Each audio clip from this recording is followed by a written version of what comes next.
إنك من تدخل النار فقد أخزيته وما للظالمين من أنصار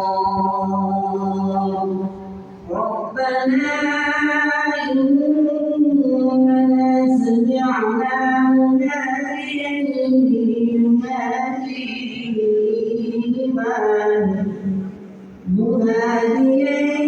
ينادي للإيمان أن آمنوا بربكم فآمنا ربنا فاغفر لنا ذنوبنا وكفر عنا سيئاتنا وتوفنا مع الأبرار